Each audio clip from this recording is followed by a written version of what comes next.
आज आपण एका अशा विषयावर सविस्तर, शास्त्रीय आणि पूर्णपणे शैक्षणिक दृष्टिकोनातून चर्चा करणार आहोत, ज्याबद्दल अनेक पुरुष आणि महिलांच्या मनात प्रश्न असतात, पण ते उघडपणे विचारले जात नाही.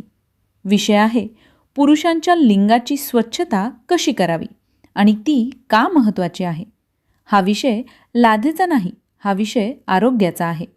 जसं आपण दात घासतो, केस धुतो, शरीर स्वच्छ ठेवतो, तसंच जननेंद्रियांची स्वच्छता ही देखील दैनंदिन आरोग्याचा एक महत्त्वाचा भाग आहे. परंतु चुकीची माहिती, अंधश्रद्धा, लाज आणि गैरसमज यामुळे अनेक जण योग्य काळजी घेत नाही आणि नंतर संसर्ग, वास, खाज, वेदना किंवा लैंगिक आयुष्यातील समस्या निर्माण होतात. त्यामुळे आज आपण हा विषय पूर्ण स्पष्टतेने, साध्या भाषेत आणि कोणतीही लाज न बाळगता समजून घेणार आहोत. सर्वात आधी एक गोष्ट स्पष्ट करूया. पुरुषांचे लिंग हे अत्यंत संवेदनशील अवयव आहे. त्याची त्वचा शरीराच्या इतर भागांपेक्षा अधिक नाजूक असते. विशेषतः ज्यांचे सुंता, सर्कमसिजन झालेले नाही, त्यांच्यामध्ये लिंगाच्या अग्रभागावर त्वचेची एक पातळ घडी असते, जिला फोरस्किन किंवा मराठीत अग्रत्वचा म्हणतात. या त्वचेखाली घाम, मूत्राचे सूक्ष्म अंश, मृत त्वचा आणि नैसर्गिक स्राव जमा होऊ शकतात. या मिश्रणाला स्मेग्मा म्हणतात. हे नैसर्गिक असले तरी ते नियमित साफ केले नाही तर त्यातून दुर्गंधी, बॅक्टेरियल किंवा फंगल संसर्ग होऊ शकतो. आता प्रश्न येतो, रोज स्वच्छता कशी करावी? सर्वात साधी आणि सुरक्षित पद्धत म्हणजे कोमट पाण्याने दररोज आंघोळ करताना लिंग स्वच्छ धुणे. जर फोरस्किन असेल तर ती हळूवार मागे ओढून खाली भाग स्वच्छ धुवावा. लक्षात ठेवा, जबरदस्तीने ओढू नये. जर त्वचा सहज मागे सरकत नसेल आणि वेदना होत असतील तर डॉक्टरांचा सल्ला घ्यावा. त्वचा मागे घेतल्यानंतर फक्त पाण्याने किंवा सौम्य, केमिकल फ्री, सुगंधरहित साबणाने हलक्या हाताने स्वच्छ करावे. खूप कडक साबण, डिटर्जंट, बॉडी वॉश किंवा अँटीसेप्टिक द्रव्य वापरू नये, कारण यामुळे त्वचेचा नैसर्गिक pH बिघडू शकतो आणि कोरडेपणा, जळजळ किंवा सूज येऊ शकते. स्वच्छ केल्यानंतर तितकंच महत्त्वाचं म्हणजे व्यवस्थित कोरडे करणे. ओलसर वातावरणात बुरशी वाढण्याची शक्यता जास्त असते. त्यामुळे स्वच्छ मऊ टॉवेलने हलक्या हाताने पुसून कोरडे करावे. खूप घासू नये आणि नंतर फोरस्किन परत मूळ स्थितीत आणावी. अनेक जण ही चूक करतात की त्वचा मागे घेऊन परत पुढे करत नाहीत, ज्यामुळे सूज किंवा पॅराफिमोसिस सारखी स्थिती निर्माण होऊ शकते. आता लैंगिक संबंधांपूर्वी आणि नंतर स्वच्छतेबद्दल बोलूया. संबंधांपूर्वी दोन्ही पार्टनर्सने स्वच्छता राखणे महत्त्वाचे आहे. यामुळे संसर्गाचा धोका कमी होतो. संबंधांनंतर शक्य असल्यास काही वेळातच कोमट पाण्याने स्वच्छ धुणे चांगले. विशेषतः वीर्य, ल्युब्रिकंट किंवा कॉन्डोम वापरल्यावर त्याचे अंश राहू नयेत. कॉन्डोम वापरणे हे केवळ गर्भनिरोधक म्हणून नव्हे तर संसर्ग टाळण्यासाठी देखील महत्त्वाचे आहे.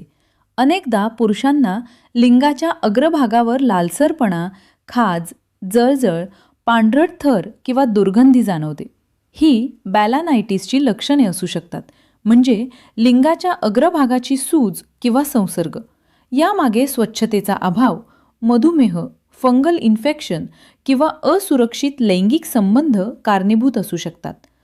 अशावेळी घरगुती उपाय करण्याऐवजी डॉक्टरांचा सल्ला घेणे योग्य, कारण चुकीचे क्रीम किंवा औषध वापरल्यास समस्या वाढू शकते. आता कपड्यांबद्दल बोलूया. रोज स्वच्छ आणि सुती अंतर्वस्त्र वापरणे अत्यंत गरजेचे आहे. सिंथेटिक, घट्ट आणि घाम धरून ठेवणारे कपडे टाळावेत. दिवसभर घाम झाल्यास अंतर्वस्त्र बदलणे चांगले.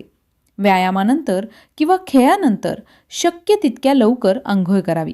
काही पुरुषांना वाटते की जास्त वेळा साबण लावून, अँटीसेप्टिक लावून किंवा पावडर वापरून ते अधिक स्वच्छ राहतील, पण अतिस्वच्छता ही हानिकारक ठरू शकते.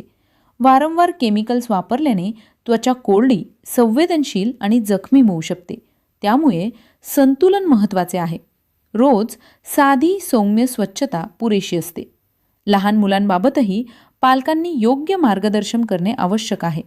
लहान मुलांमध्ये फोरस्किन पूर्णपणे मागे सरकत नाही आणि ते नैसर्गिक आहे. जबरदस्ती करू नये.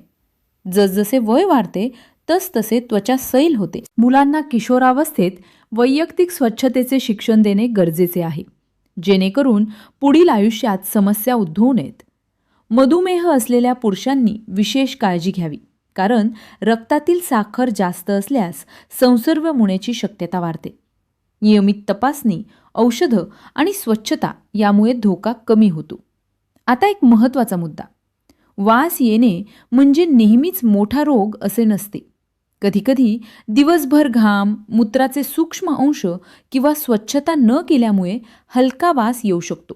पण जर वास तीव्र, सतत आणि खाज जळजळीसोबत असेल तर ते संसर्गाचे लक्षण असू शकते. लैंगिक शिक्षणाचा अभाव हा मोठा प्रश्न आहे. अनेकांना वाटते की अशा गोष्टींबद्दल बोलणे चुकीचे आहे. पण शरीराची स्वच्छता आणि आरोग्य याबद्दल माहिती असणे हे प्रत्येकाचे हक्क आणि कर्तव्य आहे. जोडीदारानेही एकमेकांशी खुल्या मनाने बोलणे गरजेचे आहे. जर पत्नीला किंवा पार्टनरला काही त्रास जाणवत असेल, जसे संसर्ग, वास किंवा अस्वस्थता, तर त्यावर शांतपणे चर्चा करावी. दोष देऊ नये, लाजवू नये, कारण हे दोघांच्या आरोग्याशी संबंधित आहे. आता थोडक्यात काही डूज आणि डोंट्स पाहूया. रोज आंघोळ करताना स्वच्छ धुणे, होय. सौम्य साबण, होय. त्वचा हळूवार मागे घेणे, होय. कोरडे करणे, होय. कडक केमिकल्स, डिओड्रंट, पावडर नाही. जबरदस्ती नाही. संसर्ग असल्यास स्वतः औषध घेणे नाही. जर वारंवार संसर्ग होत असेल, त्वचा मागे न जात असेल, वेदना होत असतील किंवा लैंगिक संबंधांदरम्यान त्रास होत असेल, तर यूरोलॉजिस्ट किंवा त्वचारोग तज्ज्ञ यांचा सल्ला घ्यावा. काही वेळा छोट्या शस्त्रक्रियेने, जसे सर्कमसिजन, कायमस्वरूपी आराम मिळू शकतो, पण तो निर्णय डॉक्टरांच्या सल्ल्यानेच घ्यावा. स्वच्छता ही केवळ बाह्य नाही, तर मानसिक दृष्टिकोनाचीही असते. आपल्या शरीराकडे सकारात्मक दृष्टीने पाहणे, त्याची योग्य काळजी घेणे आणि जोडीदाराशी खुल्या मनाने संवाद साधणे हेच निरोगी आणि समाधानी आयुष्याचे रहस्य आहे. पुरुषांच्या लिंगाची स्वच्छता हा लाजेचा विषय नाही, तो आरोग्य, आत्मविश्वास आणि परस्पर आदराचा विषय आहे.